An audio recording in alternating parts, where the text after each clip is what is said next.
I'm celebrating because I'm hanging out with Randy Scott on this Sunday morning. Kelsey Riggs also with you. Good to see you. See you. You're back. You're back in Bristol. I'm back in Bristol, back with that 3 a.m. alarm that I know you love so much. And we got a big weekend on deck. College football national championship just a day away. We'll get to that. But how about the NFL this weekend? Teams making that final playoff push, Randy. I mean, listen, it may say regular season finale, but already very much a postseason feel to it. Very much a playoff vibe in Jacksonville. Now with Randy Scott on the weekend on SportsCenter, the reply is yes, because it's Sunday morning, and that means you get a little Sunday fun day. I think it's yes because you can't say no.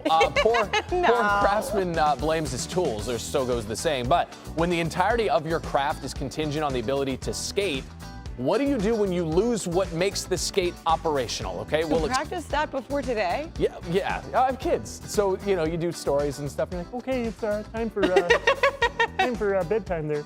Okay. I usually play. I feel like I'm Oscar. I could do Oscar the Grouch. I like your dress. It's green. We'll stop. But he's back with us now, and Damien, we just went over the scenarios for who will fill that final spot in the AFC postseason. So who do you think gets the number 7 seed? I'm going to go with the Miami Dolphins. That has definitely been a problem so far. The Bills, meanwhile, playing in their first game since the Damar Hamlin incident. It's been so emotional for everybody. The Bengals, though, they're also playing in their first game. Lots of emotions on their home field, I'm sure, going back there for the first time. So what are you expecting that scene to look like and be like in Cincinnati for all these players? It's going to be electric. It's really going to be electric. Last time we saw it since... to be back out there, but especially with the weight lifted off, that we at least know that right now Damar Hamlin seems to be on a road to recovery. It's been great news to see that this week. Damien Woody hanging out with us here on SportsCenter. He'll be back in just a little while.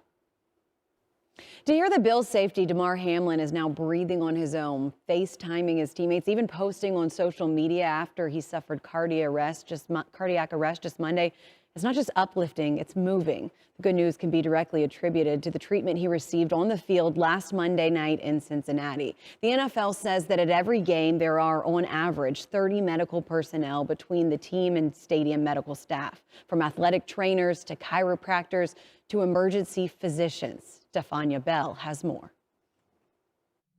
What an incredible response from everybody there at the stadium that day, the doctors and medical staff that has continued to care for Damar Hamlin, and certainly we're wishing him well. And NFL looking to take this one step further, because after studying the response to this incident, they'll publish the information so that they learn at other levels of the sport so that they can go on and benefit too.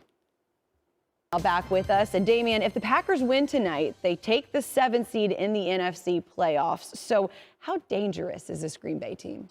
Well, listen, anytime you have Aaron Rodgers for these Packers, we should have never doubted Aaron Rodgers, even when things were going the wrong way. I think a lot of people probably did not, because of what we've seen from him in the past. The Packers trying to grab that last spot, but the top spot, Damien, in the NFC. Shoulder injury, Damien, but all signs pointing to Jalen Hurts starting, playing in the finale tonight. So what do you want to see? Because the Eagles can clinch the number 1 seed with the victory over their NFC East rivals tonight. Damien, appreciate it. Yep. Kermit the Frog voice before we go, as we toss it over to Jay. I like your dress there. Couldn't help but notice it's green. All right, Jay Harris, Hail Storm, taking it away.